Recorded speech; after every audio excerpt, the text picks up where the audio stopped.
Okay, well, good afternoon, everybody. So today we're starting on the thing that is actually most related to what I do um, on a daily basis, and therefore also, one of the reasons why I really like teaching electricity and magnetism, and that is circuits.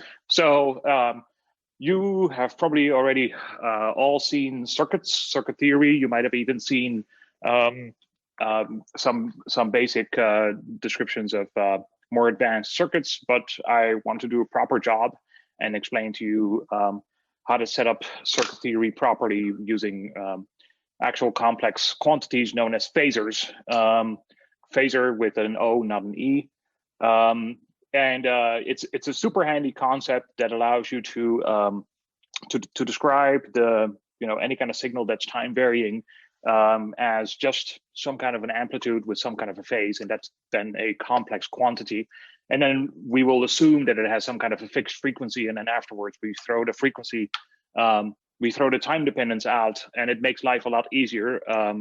As you might imagine, I mean, you probably know this trick already. That I remember when I had to memorize trigonometric identities, and I thought it was a stupid thing to do. And then lo and behold, finally, Euler's formula comes around, and I learn about complex numbers, and you don't have to do this anymore. So that's a beautiful thing, and that's of course also the point, right? So if you have a linear circuit, we're not talking about nonlinear circuit, no diodes, no triacs, no transistors, but linear circuits, you can always use the principle of superposition. And now, if you have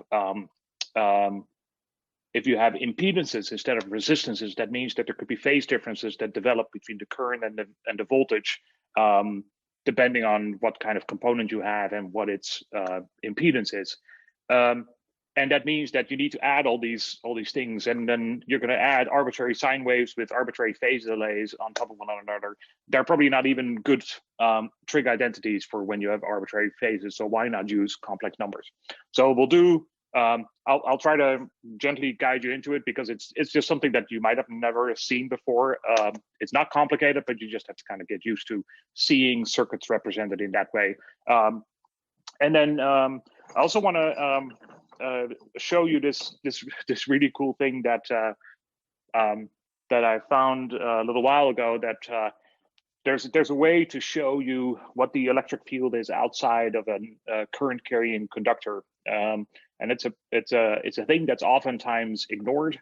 But I found this paper from 1962 that has a beautiful experiment where it decorates the electric field lines. I want to show that to you so you have some idea of that. The fact that just because you have a current running through a wire, we usually have wires that are that we represent as ideal conductors, and we don't really pay too much attention to what's happening outside. But actually, the thing that's happening outside is the thing that sustains the current.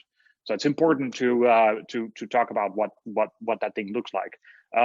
The book actually does one particular setup like that analytically. If you want to read through it, that's okay. It does show you the most important points, but experimentally, it's really easy to see what's happening, and then it should be very clear how these things work together. So then I do want to talk about filters a little bit. Filters and transfer functions. This is something that you probably have not seen before. It's also not in the book. It's not complicated, but it's a good way to start thinking about circuits. There are only these three main circuit components. There's an inductor, there's a capacitor, and there's a resistor. And usually you can approximate linear circuits with series and parallel combinations of those. And it's a good idea to start thinking about these things in a manner that you can kind of see what's happening. And I'll show you how to do that. And hopefully that'll also show you the power of the concept of phasors. All right. Okay.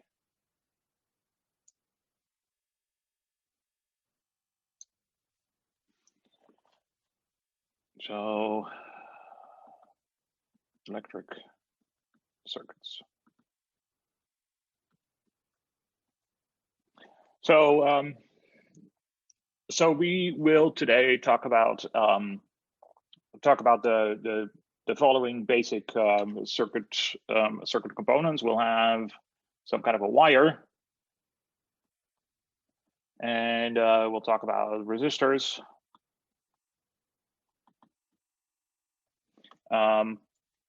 Note, I draw my resistors like this. I don't draw them. You might see them something like this. I think that's a European thing. I prefer not doing this because once you start drawing circuit diagrams a lot, this is going to look too much like an inductor. And if you swap out a resistor for an inductor, things go boom. Okay, so that's the therefore this is our inductor. And this is our capacitor. Okay, so let's talk about, oh, and the battery, of course. So battery. And I suppose I could throw a switch in there, but that's just a thing. Okay, so so let's start with connecting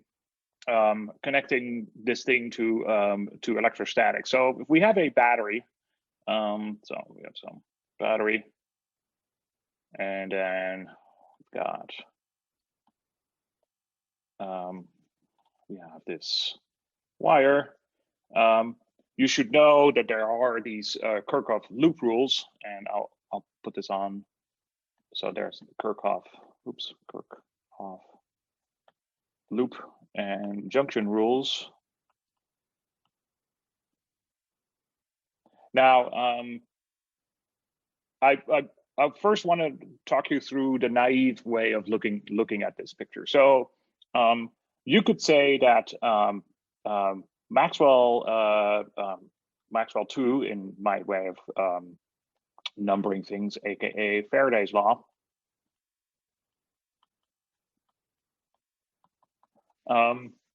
talks about if you take some kind of a line integral through some kind of a closed path, then the sum of all voltage differences should be 0, right? If we're doing a stationary problem. So this would be 0, right? So no ddt of B that we need to worry about. So Faraday's law is really actually the Circuital law. This is therefore also called the Circuital law, and this is a reflection of the fact that the electric field is a conservative field. So you could write this as a sum of an integral from, let's say, point A to B, EDL plus EDL. Oops, I don't know why I was putting a vector over there. B to C plus, so I'm just splitting out my integrals. So C to D, EDL plus D back to A, because it's a closed path, is 0. Okay, so that means we can put a point here. Let's say call this point A, point B, point C, and point D. And we can therefore say, if we just call all of these things voltage differences, so that means this thing is this is delta V AB. This would be delta V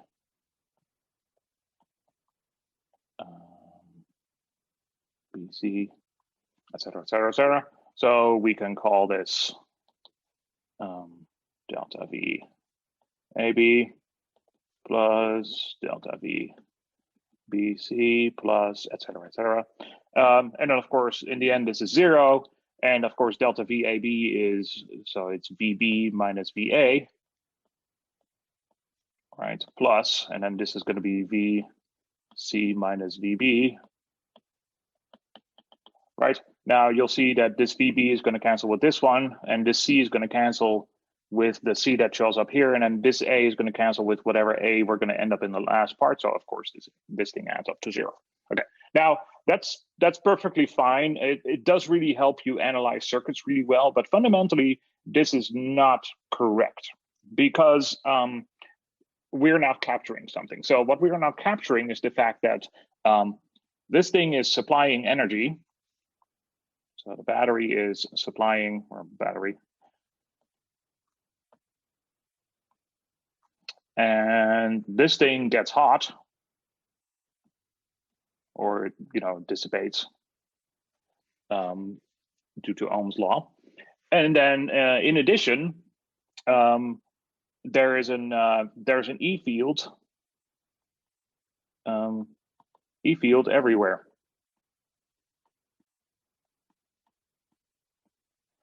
Okay, so let's talk about how we do this instead. Well, what we do instead is we take an imaginary stroll through this circuit. We'll take some kind of a charge Q, and in circuits we usually assume that the current is carried by positively charged carriers. Fundamentally, it doesn't really matter for the analysis of the circuits, that they are underneath, of course. For metals, they are negatively charged. If you just pay attention to all your signs, everything should work out. So you just imagine that this charged particle is part of that set of charges that are circulating in the circuit, and because it's a circuit that is closed. It's not a short circuit, it's a closed circuit. That means that the current circulates. So current goes here, current goes there. So whenever one of these charges goes through here, it gets a boost in energy. And that boost in energy is given by E, and that's the EMF. We talked about the EMF before. So E is the EMF. That boost in energy is delta, is it delta U, delta W? I think it's delta W. Let's call it Q times E. Okay, not E, EMF. All right, and then if this is an ideal wire, then charge keeps going. Okay, now this charge goes through here, and it bounces off whatever is causing the resistance, and therefore it's losing energy. And the energy loss here, so energy loss. The energy loss here is actually equal to R times I squared for a current, right? Or J times E squared, if you want to use Ohm's law, per unit volume. All right, and it comes out as Q times the delta V that drops across the resistor, right? Because Q times delta V is the energy. So the potential is high here, so there's some plus V here, and there's some minus V here. And then in the end, when we're back here, the whole thing is adding up to 0. So you get QE plus Q times delta V, and delta V is of course IR, is 0. So you get E plus IR is equal to 0. And then therefore you could think about it this way. This is like one voltage. This is the voltage between A and B. And this is the voltage between C and D, is equal to 0. So it does look exactly like the conservative field, but really what is hidden when you write it just in terms of voltage is that there is actually energy being lost. Okay, so I hope that is very clear. And then after that, we can say, okay, we can do everything in the voltage domain. Okay, so we have connected the energy gain and the energy loss, but we haven't really talked about the electric field everywhere. So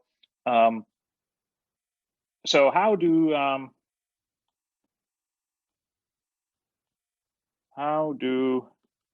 the charges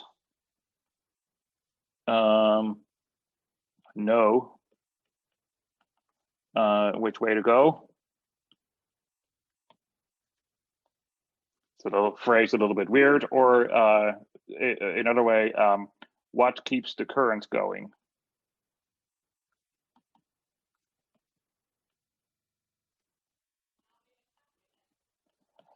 Now, what keeps the current going? Let's say we're no longer doing this with a with an ideal wire. We're doing this with a wire that is somewhat resistive. That means that if we have a let's say we have a wire, I'm going to draw this like this. So we have some current. So J, and this is J is sigma E. We talked about this before. This is Ohm's law in differential form. Then we know that the tangential electric field needs to be continuous. All right. So the tangential, oops.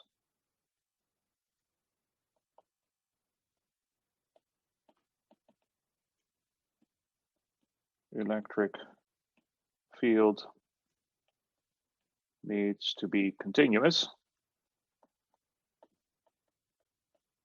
Where does it come from? Well, it actually comes from exactly the same thing. So, oops. It's circuital law, right? So we have, but now we do our path in this direction. We know that there is an E field inside here. So there's an E field inside that is driving these particles. And these particles scatter, right? And they lose their energy, but there is definitely an E field, otherwise they wouldn't keep moving. But that field is continuous. So actually the field is out here as well.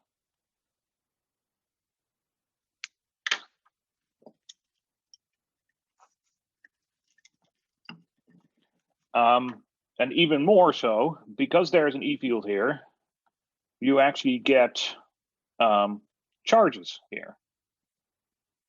And these charges on the surface are actually the thing that kind of communicates from one end to the wire to the other end of the wire what needs to be happening. It's the electrostatic interaction from point A to point B. So let's say from point A to point B.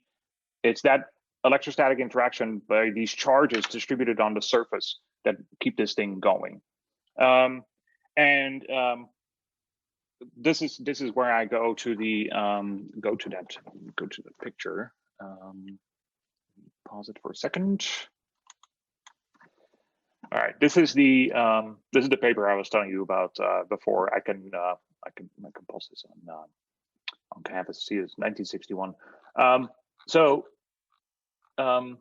if you look at this, this is a picture of a conducting paint strip. You want to use a conducting paint strip that is thin, because then it will have some, good, nice resistance, which means that there will be significant voltage drop along the wire, which means that there will be significant electric field in this direction. Otherwise, you don't really get an electric field, right? Then this guy sprinkled these where was it? He sprinkled something on it that basically points in the direction of the electric field. It's very similar to how, for instance, when you want to decorate a magnetic field, you can use iron filings. You've probably seen that experiment. So it works exactly the same way in electric field. So hopefully you can see that these pieces are all pointing from here to there in sort of these arched paths, which are the electric field lines. And it looks very similar to how, let's say, the magnetic field of a magnet looks like, right? So it's just probably something that you had not considered before. So I mean, you can do this in different configurations. I found that one cool. But there's also this one, which explains. You guys can see my mouse, hopefully. Which explains what happens when you go from a kind of a resistive conductor to a not as resistive conductor. You see here, because there's a significant voltage drop along this strip, there's a significant electric field, right? Because the field is the gradient of that voltage drop. So therefore, these things are directed in this direction. But in this direction here, there's really not much of a field going. So that picture of those that picture of these electric fields pointing along the surface here doesn't really work very well if your conductor is very conducting. I found this really cool. This is a quadrupole electric field. Anyway.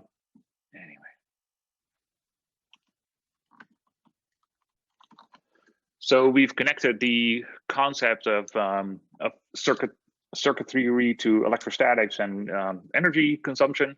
Now let's do just a little bit of circuit theory, just to refresh your memory. So you should probably hang on a second. Okay, so let's do some circuits. Do some basic circuits.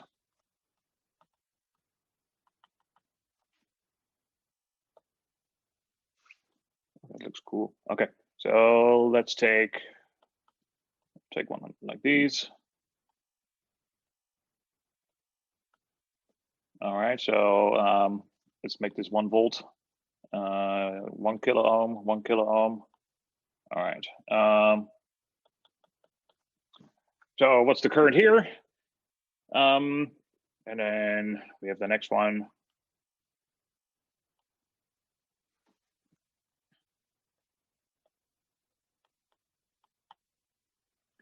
Also 1K, and let's call this 1 volt. And what's the current here?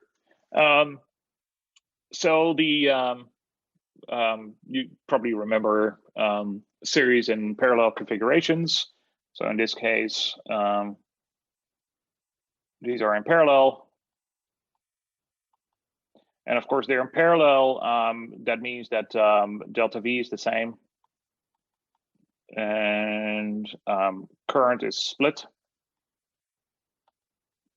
And these are in series, which means the delta V is added and I is the same.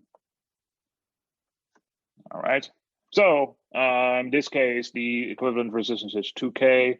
So therefore, your current is going to be 1 volt over 2K. That's half milliamp. And in this case, your R is 500 ohms.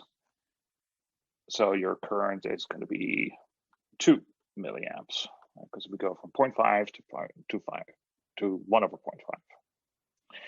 Okay, so stated formally, for parallel resistors, let's call them R sub I, with currents I sub I and voltage drops V sub I in the direction of the current. Signs are important.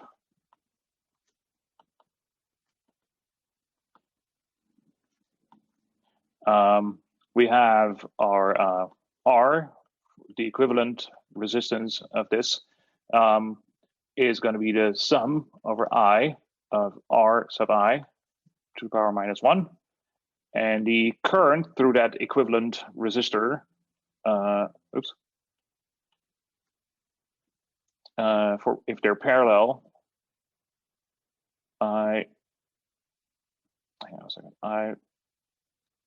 sum of I is going to be the current that runs through the entire resistor, and the voltages are all going to be the same. So V1 is V2 is all the way to VI. Okay, and in series, same setup, but then in series, of course, R1 through I is the sum of I, Ri. Your V of 1 through I is the sum of I, Vi, and I1 is I2 is etc. through I. Okay, so that's your general setup for doing any kind of circuit theory. Then there are more advanced circuits. So circuits that you can do that you can't do or cannot do with series or parallel configurations. All right, so let's do one. So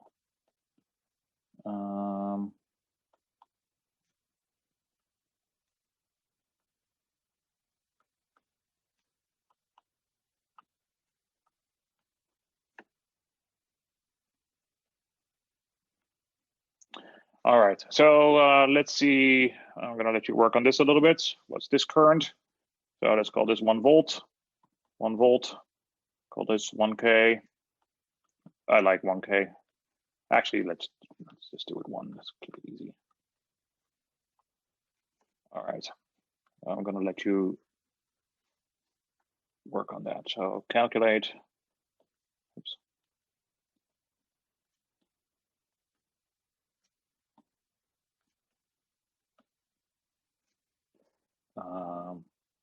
In the indicated branch.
This is actually one of my favorite problems to ask students in my undergraduate E&M class on midterms and finals. Because it's the most simple circuit that you cannot do with series and parallel, or is it? So, obviously you can use the Kirchhoff loop and junction rules. Loop 1, take the green loop, take stock of all the voltage drops and increases. You got an EMF on the battery, so that gives you 1 volt. And then you get a voltage drop through the first resistor. I called it 1 ohm, so that's 1 ohm. The moment you write this down as a negative entry, you are assuming that the current is going in a specific direction. So for more complicated circuits, it's usually a good idea to, at that point, immediately draw in the direction of the current, because there will be circuits where it's not immediately obvious in which direction the current is actually going to go. And then you descend through that common branch in the middle, where you have that shared current I12, which is what you're solving for. And you get the same basic equation for the loop on the right, because that part's actually identical. And then, of course, you have the junction rule, which we didn't talk about yet, but that's actually, that one is in actually in Maxwell's equations, because that's the continuity equation just written down for currents, but it is basically charge conserved quantity. So therefore, anything that goes into that purple box must be balanced by something that goes out. So the way that I have specified those currents, the I1 and I2 are incoming and I12 is outgoing. This is sufficient right now. You can just solve it. If you want to be super hardcore about it, you can use Kramer's rule. So for instance, you can do Kramer's rule with, well, let's see. That'd be -1, -1, and a 1, and sorry, -1, a 0, and a -1, and a -1. I1, I2, I12 equals, okay, -1. Second one should be identical, but now for the second loop. And then, of course, I1 plus I2 is equal to minus I12, and that is 0. And then this is your A, and then your current, I12, is going to be the determinant of A over the determinant of A. I'm assuming you all know how to do that. This is, of course, needlessly complicated because, first of all, you can simplify this. You can simplify this right away. You can put the I12 in there right away and write either I2 as a function of I12 and I1, or write I1 as a function of I12 and I2. And then you have a 2x2 problem, and then it's very straightforward. And then using Cramer's rule is needlessly baroque, but it's perfectly fine. But I actually want to point something out. So this is one of the reasons why I like putting this circuit, is because you can actually simplify this circuit. So you can move these batteries around as long as you don't change any of the Kirchhoff's rules. So for instance, I could move this battery and I could put it,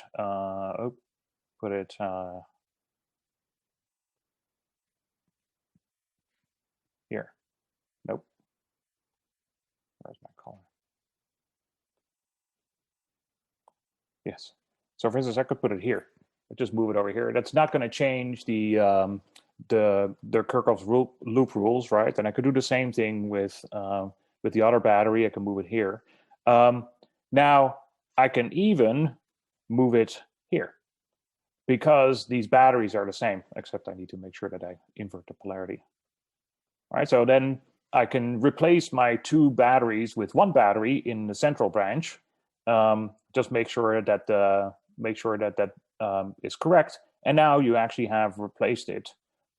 You've made it into a circuit that looks like this.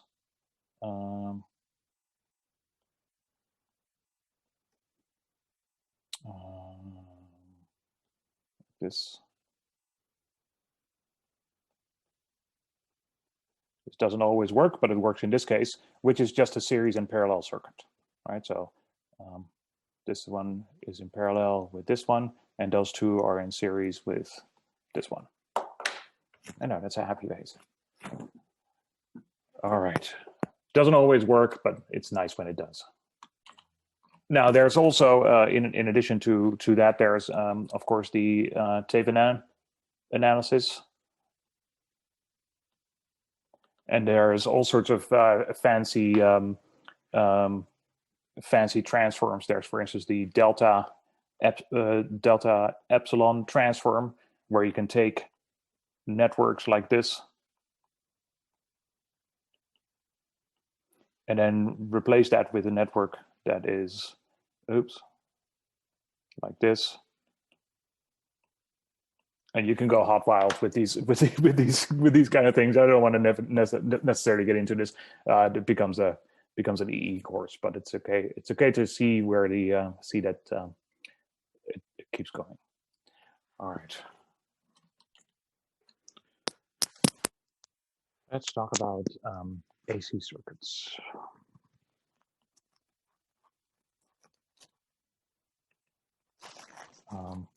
And impedance.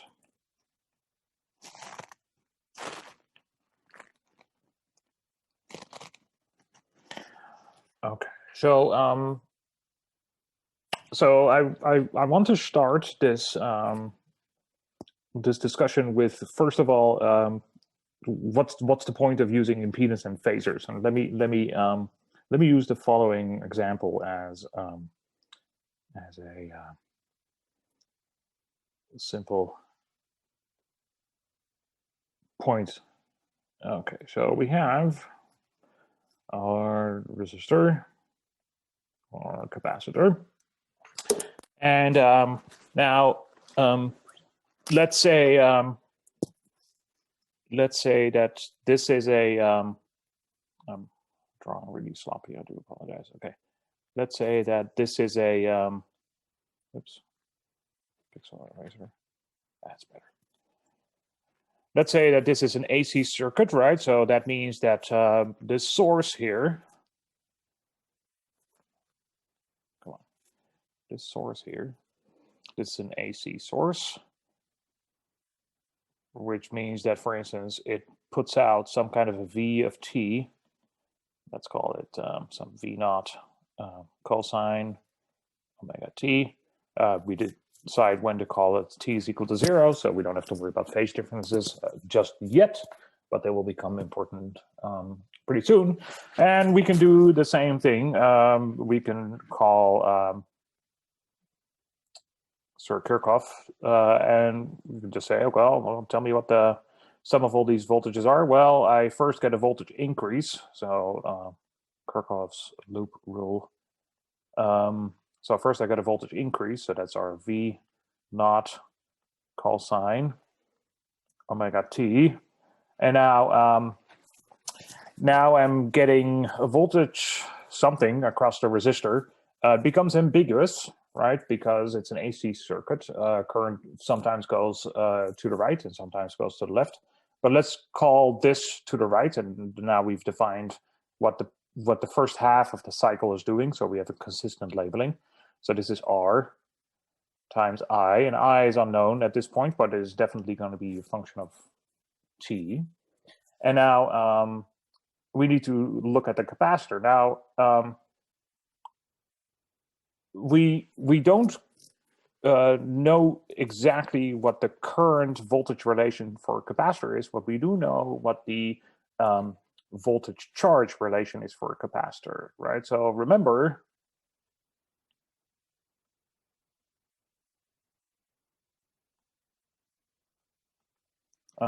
C is a Q, which of course is now a function of time, over V.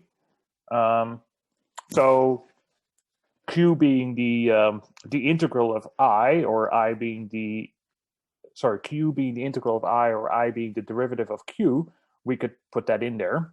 And we can say, okay, minus Q of T over V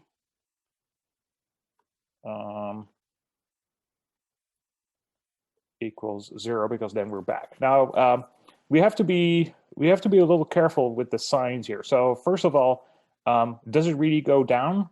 And now, of course, oops, sorry. This is not B, this is C.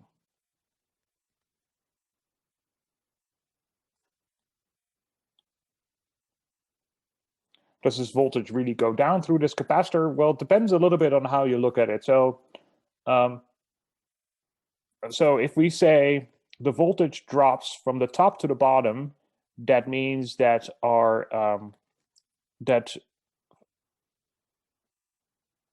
at that point, this is the charge configuration, right? Does that make sense? Well, it's hard to tell because it's during that part of the cycle, we're actually charging it. So it's charging, so it's positive, so it does become bigger. But we don't quite know what Q itself is going to do, because Q is, of course, it's going to be the integral of I. So it's going to be out of phase with the with the current. So this sign at this point is a little bit tricky to nail down. But let's just assume that it's negative. And then we have basically a differential equation, right? So we have V naught cosine omega t minus R Q dot of t minus 1 over C Q of t is equal to 0.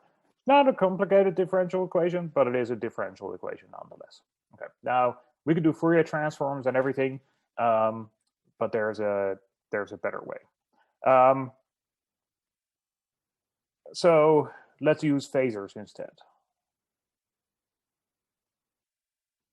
Let's use phasors. Okay, so what do we mean by a phasor? So if we have some kind of a quantity, V, as a function of time, then we can always write that as the real part of some kind of a complex quantity V. And I'm putting this thing over it for Fourier transform. I apologize, we have only so many things. This now means that it's a phasor, not Fourier transform.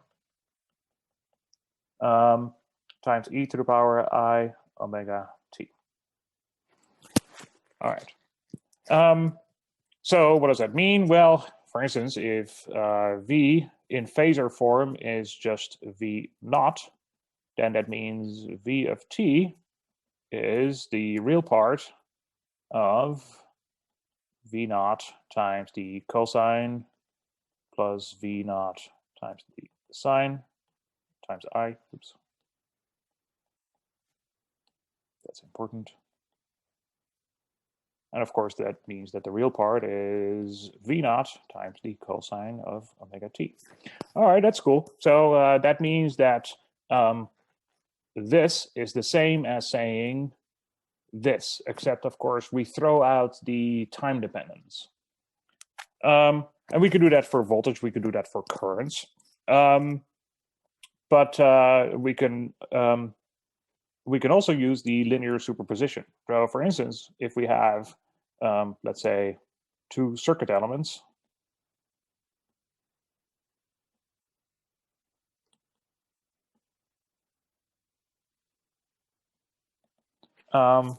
we know that the voltages add, so let's call V12 is V1 plus V2. All right. Now, if V1 is actually the real part of the V1 phasor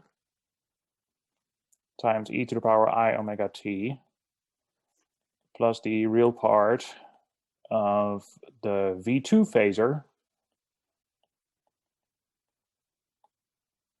and then of course, because real is a linear operation, we can pull this in. We can say V1 plus V2 e to the power I omega t. And now you see this part we can now call, this is the real part of the V12 phasor ei omega t. So you see that if we can add the voltages in real form, then also we can add the voltages in phasor form. All right, so if V1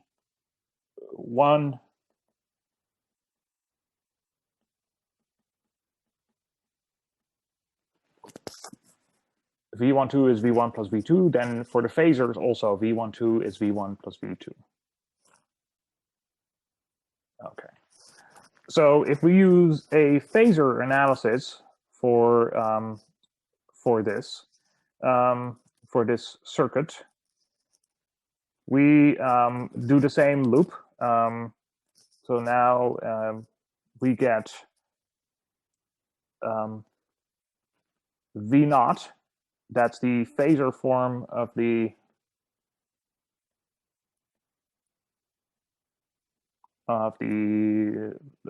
signal generator. Oops, signal generator. All right, minus.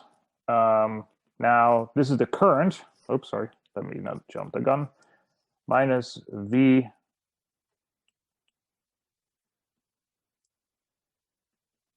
sub r minus V sub c is equal to 0. All right, so we say that all these voltages add up to 0 if you go in a closed path. So the same thing must hold for this if you do this in phasor form. All right. So we have V naught is V naught minus VR minus VC in phasor form is equal to 0. Okay, now we just need to fill in the blanks. So VR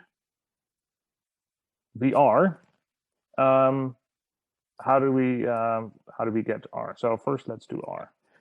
So we know that V R of t is going to be R times I of t.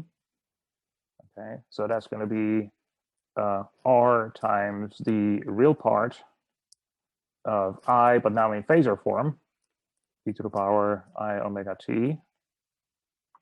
So I replace this part with this part. And now I just bring my R in. And now I get the real part of R times I phasor e to the power I omega t. Okay, so this thing is therefore the voltage phasor for the resistor by definition, because this is of the form real part V R e to the power I omega t. I'm doing this super verbose. I hope you appreciate that. But that's, oops, sorry. It's good to see it once, because this is by definition equal to that. We know that VR is, VR, the voltage phasor is R times the current phasor. Okay, now how about the capacitor? All right, so the capacitor. So we know that C is Q over V, and we know that hang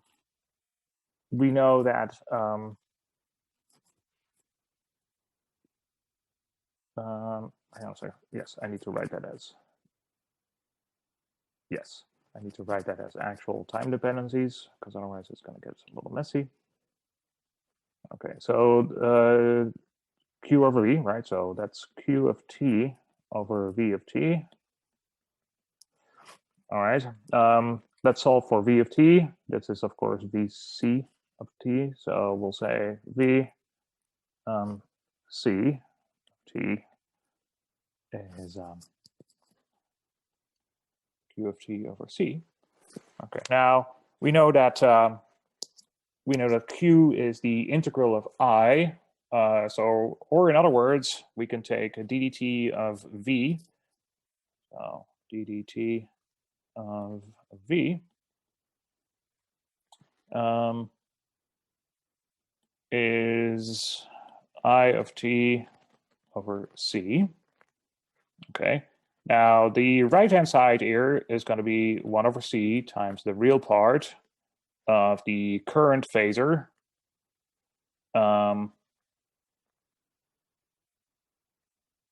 E to the power I omega t. Okay. Now the ddt of V of t is going to be ddt of the real part of the voltage phasor, and this is the voltage phasor for the capacitor, e to the power I omega t. Okay. This is equal to the real part of I omega V C E I omega t. And of course, this part now is therefore equal to this part. So therefore, for a capacitor, the voltage phasor divided by the current phasor is 1 over I omega C. All right, so got to put the C in here. All right. So that's the voltage phasor and the current phasor for a capacitor. So now we have V naught minus I times R minus I times this thing. And we're going to call that the impedance of the capacitor is equal to 0. So therefore I is V naught over R plus Z sub C. All right, and ladies and gentlemen, Z sub C is the impedance of a capacitor.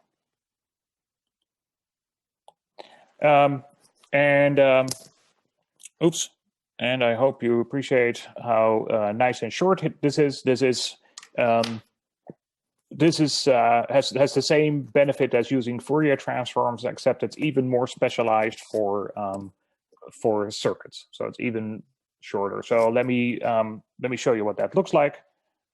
So if you want to know what that current is, well, in the current phasor is V naught over R plus 1 over I omega C. That already tells you everything. But now if you would like to transform that to real form, I of t would be the real part of this dude. So that's V naught R plus 1 over I omega C e to the power I omega t. So that means you need to transform this to polar form, which is going to be messy, but we can do it. Okay, this is going to be V naught over R squared plus 1 over omega squared C squared square root, and e to the power minus the arctangent of 1 over omega RC minus omega t times I. Okay, is V naught. I'm doing this just to make the point that this is not what you want to do, because it is horrid. Omega t minus, there's a plus here, the arctangent of 1 over omega r c. I think there's a minus I'm missing here. Yeah, there's a minus here. Oh no, I already had it. Okay, so this is the real form, but it says exactly the same as this, because it tells you what the amplitude and it tells you what the phase is, but I would say that the phasor form is way more compact. So for this network, we're assuming that the current goes first through this resistor and then through this capacitor without going through here. And in that case, we can write the voltage on the output as just the current phasor times the impedance of the capacitor, and the voltage on the input as the current phasor times the sum of those two impedances. And then you can take the ratio of those two and you get the ratio of V out over V in, which is known as the transfer function. And if you work out what the limits are, it turns out this is a low pass filter, because in the low frequency limit, this is an open circuit. So all the voltage drops across the output. And in the high frequency limit, this is a short, so nothing goes here. And if you take a transpose of the circuit, meaning you swap the resistor and the capacitor, you make it into a high pass filter. So there's some, these are your basic circuits. You can also do this with inductors, some more AC circuits. So for instance, we had the resistor and the capacitor, but now if we just swap that out with an inductor, we would get our transfer function is going to be the output phasor over the input phasor. The currents are going to again cancel, but we again get the impedance of the inductor plus the resistor. So that's going to be 1 plus R over 1 over I omega L. And it has the exact opposite behavior as a capacitor, because of course the capacitor and an inductor are each other's inverse. They have each other's inverse frequency dependence. And in fact, in circuits, if you don't care about the high bandwidth, but you really only need the circuit in one frequency and you want to swap a resistor for capacitor, you can usually do that. You can just take the transpose if you don't have the right capacitor, but you do have the right inductor. So that's nice to know. This is a known circuit. Now, if you look at the transfer function, you can also calculate the bandwidth. So usually,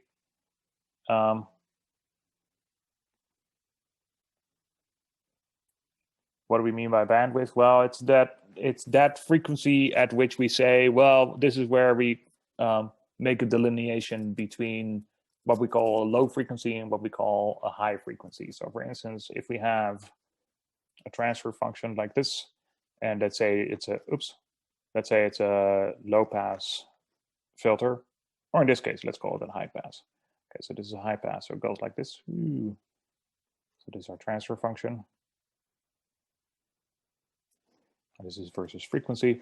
We already know that this is high and this is low. And if we call this the magnitude, then usually we call this point here where it hits 1/√2, we call that the delineation between low and high frequencies. If you want to know what the bandwidth is, we usually use that frequency. That happens to be omega RL, and in this case, it's, if I'm not mistaken, it's R/L for this circuit. So, for instance, if you have a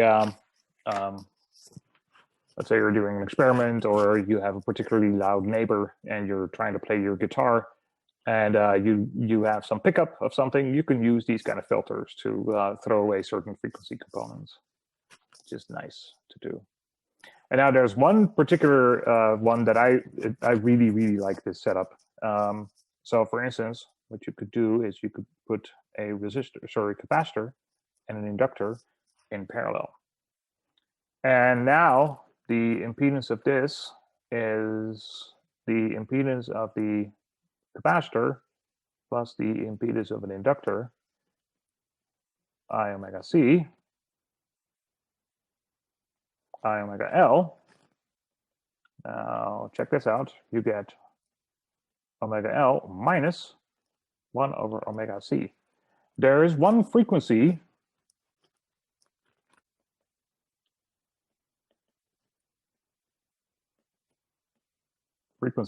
actually it's a band, but okay, for which Z LC is 0. And that means that there's a peak here. Oh, it's the other way around.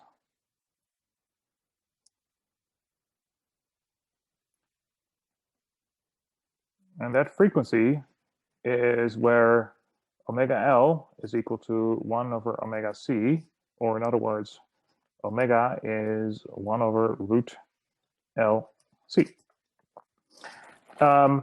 And again, you can play games with taking transposed. So for instance, if you build this circuit,